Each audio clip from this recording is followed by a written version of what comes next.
I'm gonna tell the truth. So baby, follow me,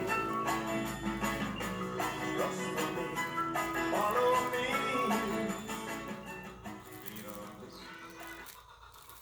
Assalamualaikum warahmatullahi wabarakatuh. Baik, untuk pertemuan yang ketiga ini saya akan lanjutkan untuk pembahasan dari jamur-jamur yang prospektif yang bisa dikonsumsi. Kalau kemarin kita sudah membicarakan tentang jamur shiitake dan jamur kuping, pada kali ini kita akan bahas tentang jamur tiram yang lebih terkenal lagi dengan namanya Pleurotus sp. Ini merupakan jamur yang bisa dijumpai di pasar-pasar lokal. Tapi di sini dari segi jenisnya itu dia lebih banyak dibanding dengan jamur kuping yang kemarin ada variasinya. Ada jamur kuping putih, kuping kuning. Nah, ini kalau tiram itu ada tiram putih, kemudian ada tiram biru, ada tiram kuning, ada tiram merah yang seperti ini. Ini adalah gambaran dari jamur tiram merah. Kemudian ada lagi jamur tiram biru, ada jamur tiram coklat, dan ada jamur tiram hitam yang disebut dengan Pleurotus sapidus. Kalau kita lihat keistimewaan dari jamur tiram atau disebut dengan Pleurotus ostreatus, itu dapat tumbuh pada berbagai substrat yang berasal dari berbagai limbah pertanian dan industri dengan tidak berubah sifatnya. Ini keistimewaannya yang pertama. Yang kedua, jamur tiram itu tahan terhadap kontaminan pada suhu ekstrim dan kondisi CO2 yang tinggi. Jadi kalau yang lainnya tidak tahan terhadap kondisi CO2 yang tinggi, artinya dalam kondisi panas, maka keistimewaan jamur tiram dia mampu bertahan dalam kondisi CO2 yang tinggi. Kemudian produksinya dapat optimal jika faktor-faktor pendukung pertumbuhannya seperti kematangan substrat, kemudian nutrisi tambahan, dan pemilihan jenis substrat itu dipenuhi. Tapi kalau faktor pembatas ini tidak dipenuhi, maka jamur tiram dia tidak bisa tumbuh secara optimal.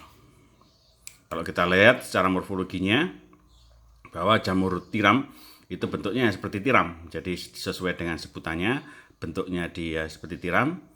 Kemudian terdiri dari dua bagian, yaitu tudung dan tangkai, atau disebut dengan istilah stip. Tudung atau pineus ini terdapat bilah atau lamela yang merupakan tempat tumbuhnya spora. Diameternya kira-kira 4 sampai dengan 15 cm. Bagi yang tumbuh bagus itu diameternya bisa 15 cm. Kemudian bentuknya seperti kipas atau tiram itu kemudian cembung. Kalau dia dalam kondisi yang sudah semakin tua, maka dia akan bentuk corong. Kalau saudara lihat amati morfologinya, dia akan bisa bentuk corong pada saat kondisi dia sudah tua. Jadi panen terlambat, maka dia akan bentuk corong.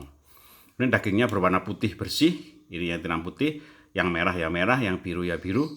Kemudian kokoh permukaannya, licin, agak berminyak, jadi mengkilap.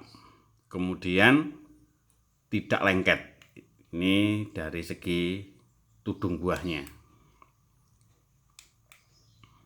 Kalau sporanya itu terletak pada lamela, pada bagian insang yang seperti kerang itu, bentuknya oval, ukurannya itu sekitar 1,5 sampai dengan 9 mikron.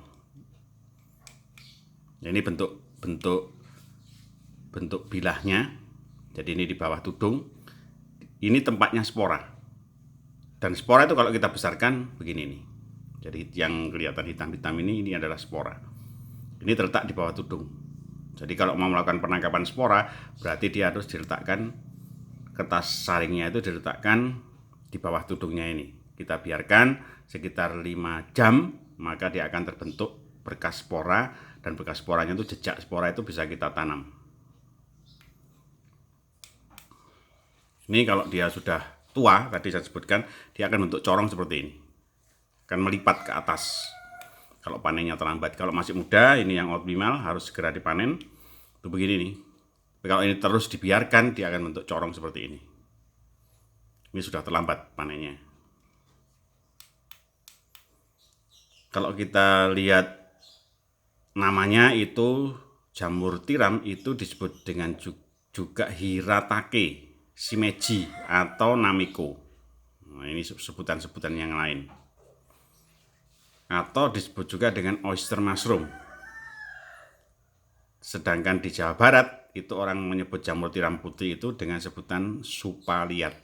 Ini nama-nama khas yang ada di sana. Kalau kita lihat kingdomnya, ini sebenarnya adalah masuk di kingdom jamur, kemudian divisinya Mycota, kemudian subdivisinya Hemicota. Kalau kita lihat kelasnya tetap sama dengan yang kemarin, yaitu Basidiomycetes. Kemudian jenisnya Pleurotus. Kenapa disebut Pleurotus? Karena dia punya set yang khusus namanya pleurotin. Kalau kemarin Shiitake itu lentinus, dia punya grup senyawa namanya lentinan.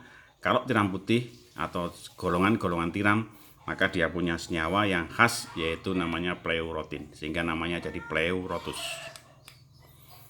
Spesiesnya itu banyak sekali. Jadi ada Pleurotus ostreatus, ini yang putih. Ada juga Pleurotus obolonus, ada juga Pleurotus sapidus yang hitam. Ya, seperti itu.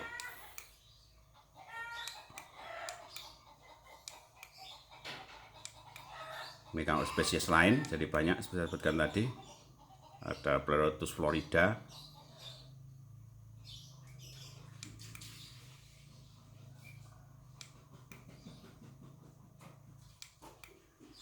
ada Flagellatus merah,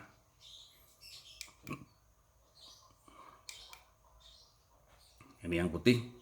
Kalau kita tanam dengan cara sistem semi modern dengan menggunakan backlog, dia akan tumbuh seperti ini.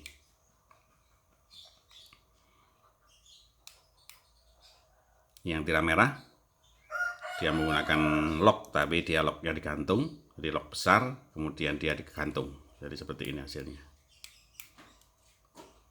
Ini yang tiram putih, bentuk log. Tiram abu-abu, tiram kuning atau tiram emas, ini tiram coklat.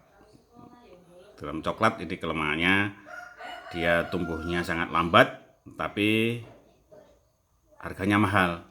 Tapi petani enggan untuk membudidayakan ini karena pertumbuhannya lambat, sehingga dalam proses budidaya itu membutuhkan waktu yang sangat lama, sehingga tidak diminati oleh petani.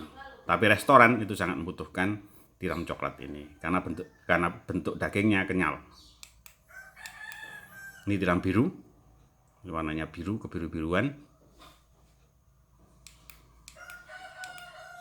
Nah, kalau di hutan Cangar, Sumber Berantas sana, di Kecamatan Bumiaji, Kota Batu, kalau saudara pergi ke sana, itu dulu adalah gudangnya dari jamur tiram. Jadi kalau mau jalan rekreasi, jalan-jalan sambil belajar, maka dulu di sana itu adalah sumbernya jamur. Ada jamur shiitake, ada jamur tiram, ada jamur kuping, itu bisa tumbuh bagus di daerah Cangar.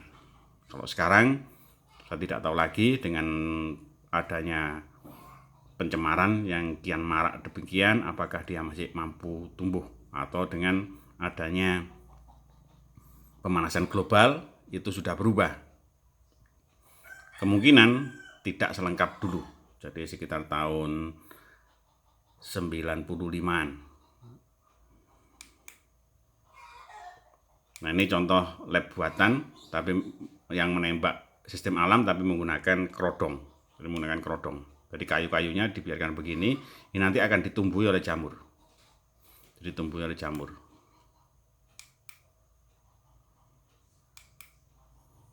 Nah, ini kalau hutan Coban Rondo, nah dulu juga banyak, selain di Pacet itu juga ada di Coban Rondo, itu juga lengkap dulu itu. Jadi lengkap. Ada shiitakenya, ada tiramnya, ada kupingnya, dan banyak lagi di sana itu. Ada lingsinya, di Coban Rondo itu dulu lengkap. Nah, akhir-akhir ini saya tidak tahu lagi, karena tidak pernah survei ke sana lagi di akhir-akhir ini. Tahun 98, 99, nah itu saya sering ke sana bersama kakak-kakak saudara untuk melihat survei di sana, belajar tentang jamur di hutan. Kalau kita lihat perkembangan teknologi budidaya jamur, pada abad ke-20 itu Perancis yang menjadi pelopor. Tetapi yang dikembangkan itu adalah jamur kancing atau jamur campignon. Ini jamur kompos. Nah, ini kemudian yang lainnya itu baru tahun 1950. Nah, ini Indonesia itu mulai mengembangkan jamur. Tapi jamur yang dikembangkan itu adalah jamur merang yang diawali. Sedangkan jenis jamur tiram, shiitake, dan kuping itu baru dimulai pada tahun 1970. Jadi kalau saudara mengatakan bahwa teknologi di Indonesia itu ketinggalan, iya, kita bisa jawab itu. Tapi dengan adanya perkembangan ilmu pengetahuan, kita bisa mengejar itu. Tergantung dari saudara mau belajar atau tidak untuk mengejar ketinggalan teknologi itu. Nah, kemudian kalau kita lihat budidaya jamur di Indonesia, mengembangkan yang pertama itu adalah cara konvensional. Ini yang pertama, mengembangkan jamur yang menggunakan cara konvensional, yaitu mengembangkan jamur dengan menggunakan kayu yang dipotong-potong, kemudian dibor, kemudian diisi dengan bibit. Nah, kemudian dari situ dibiarkan tumbuh. Tapi cara itu tidak efektif. Kemudian dirubah menjadi cara yang semi modern dengan menggunakan backlog.